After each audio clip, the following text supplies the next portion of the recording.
Good wishes to all of you. Atomic Habits: How an Accountability Partner Can Change Everything audiobook. After serving as a pilot in World War II, Roger Fisher attended Harvard Law School and spent 34 years specializing in negotiation and conflict management. He founded the Harvard Negotiation Project and worked with numerous countries and world leaders on peace resolutions, hostage crises, and diplomatic compromises.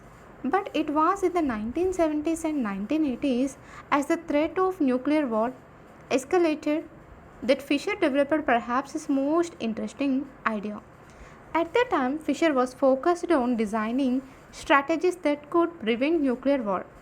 And he had noticed a troubling fact: any sitting president would have access to launch codes that could kill millions of people but would never actually see anyone die because he would always be thousands of miles away. My suggestions was quite simple. He wrote in 1981, put the nuclear code number in a little capsule and then implant that capsule right next to the heart of a volunteer. The volunteer would carry with him a big, heavy butcher knife as he accompanied the president. If ever the president wanted to fire nuclear weapons, the only way he could do so would be for him first, with his own hands, to kill one human being. The president says, George, I'm sorry, but tons of millions must die. He has to look at someone and realize what death is, what an innocent death is. Blood on the white horse carpet. Its reality brought home. When I suggested this to friends in the Pentagon, they said, My God, that's terrible. Having to kill someone would destroy the president's judgment. He might never push the button. Throughout our discussion of the fourth law of behavior change, we have covered the importance of making good habits immediately satisfying. Fisher's proposal is an inversion of the fourth law: make it immediately unsatisfying. Just as we are more likely to repeat an experience when the ending is satisfying, we are also more likely to avoid an experience when the ending is painful. Pain is an effective teacher. If a failure is painful, it gets fixed. If a failure is relatively painless, it gets ignored. The more immediate and more costly a mistake is, the faster you will learn from it. The threat of a bad review forces a plumber to be good at his job. The possibility of a customer never returning makes restaurants create good food. The cost of cutting the wrong blood vessel makes a surgeon master human anatomy and cut carefully. When the consequences are severe, people learn quickly. The more immediate the pain, the less likely the behavior. If you want to prevent bad habits and eliminate unhealthy behaviors, then adding an instant cost to the action is a great way to reduce their odds. We repeat bad habits because they serve us in some way, and that makes them hard to abandon.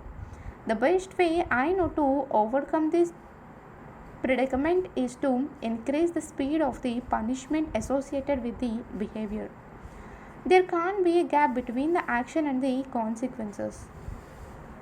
As soon as actions incur an immediate consequences, behavior begins to change. Customers pay their bills on time when they are charged a late fees. Students show up to class when their grade is linked to attendance. We will jump through a lot of hoops to avoid a little bit of immediate pain. There is, of course, a limit to this. If you are going to rely on punishment to change behavior, then the strength of the punishment must match the relative strength of the behavior it is trying to correct. To be productive, the cost of procrastination must be greater than the cost of action. To be healthy, the cost of laziness must be greater than the cost of exercise. Getting fined for smoking in a restaurant or failing to recycle adds consequence to an action. Behavior only shifts if the punishment is painful enough and reliably enforced.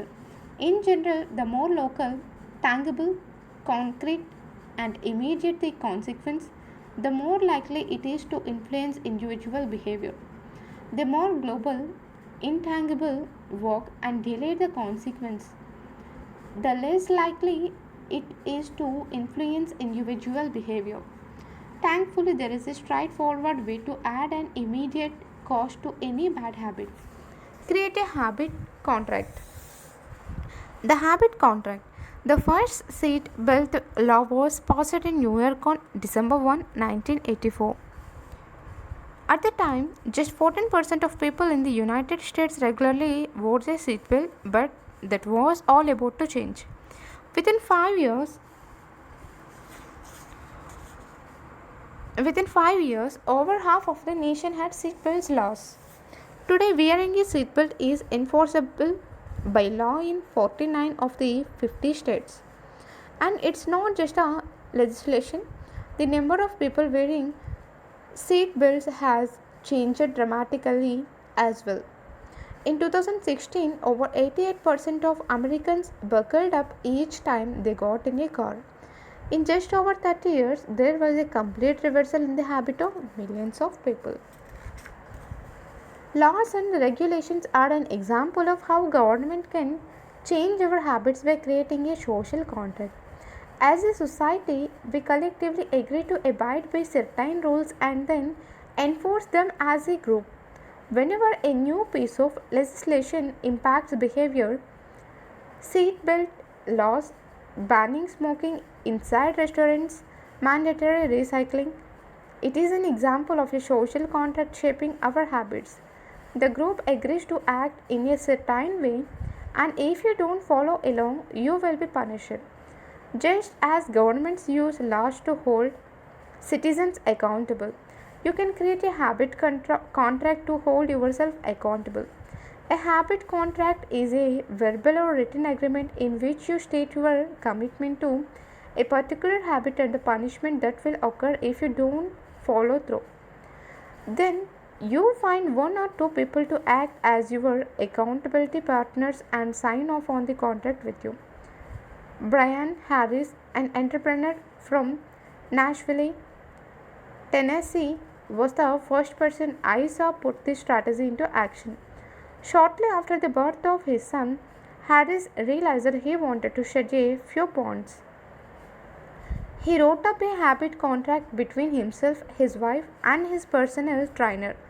The first version read, Brian's first objective for Q1 of 2017 is to start eating correctly again so he feels better, looks better, and is able to hit his long term goal of 200 pounds at 10% body fat. Below that statement, Harris laid out a roadmap for achieving his ideal outcome.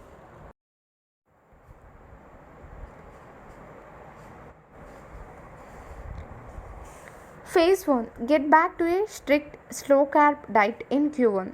Phase 2, start a strict macronutrient tracking program in Q2. Phase 3, refine and maintain the details of his diet and workout program in Q3. Finally, he wrote out each of the daily habits that would get him to his goal. For example, write down all food that he consumes each day and weigh himself each day. And then he listed the punishment if he failed. If Brian doesn't do these 2 times, then the following consequence will be enforced. He will have to dress up each workday and each Sunday morning for the rest of the quarter.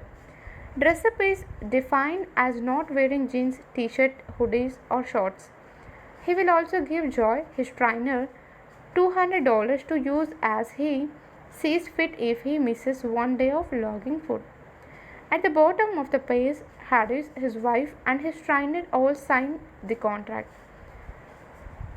My initial reaction was that a control like this seemed overly formal and unnecessary, especially the signatures. But Harris convinced me that signing the contract was an indication of seriousness. Anytime I skip this part, he said, I start slacking almost immediately. 3 months later, after hitting his target for Q1, Harris upgraded his goals. The consequences escalated too. If he missed his carbohydrate and protein targets, he had to pay his trainer $100, and if he failed to weight himself, he had to give his wife $500 to use as she saw fit. Perhaps most painfully, if he forgot to run sprints, he had to dress up for work every day and wear an Alabama had the rest of the quarter. The bitter rival of his beloved Auburn team, the strategy worker, with his wife and trainer acting as accountability partners and with a habit contract clarifying exactly what to do each day. Harris lost the weight. To make bad habits unsatisfying, your best option is to make them painful in the moment. Creating a habit contract is a straightforward way to do exactly that. Even if you don't want to create a full blown habit contract, simply having an accountability partner is useful. You can see the actual habit contracts used by Brian Harris and get a blank template at atomichabits.com contract. The comedian Margaret Cho writes a joke or song every day. She does the song a day challenge with a friend, which helps them both stay accountable. Knowing that someone is watching can be a powerful motivator. You are less likely to procrastinate or give up because there is an immediate cost.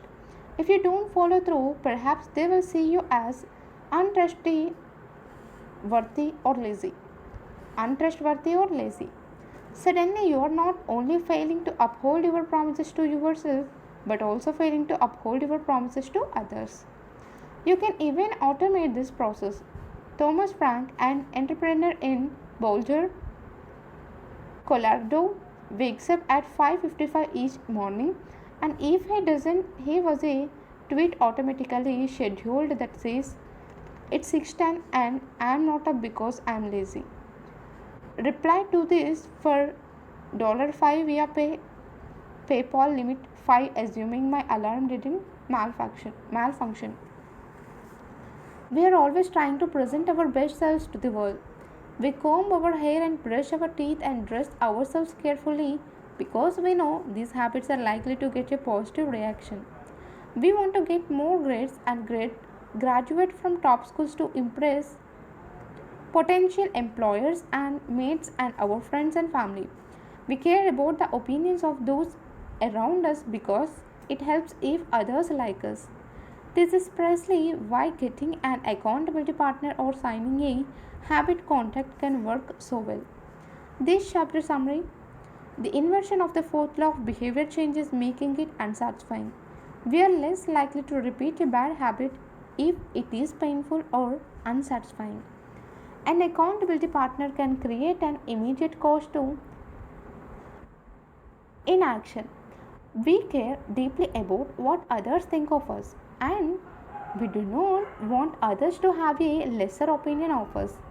A habit contract can be used to add a social cost to any behavior. It makes the cost of violating your promises public and painful.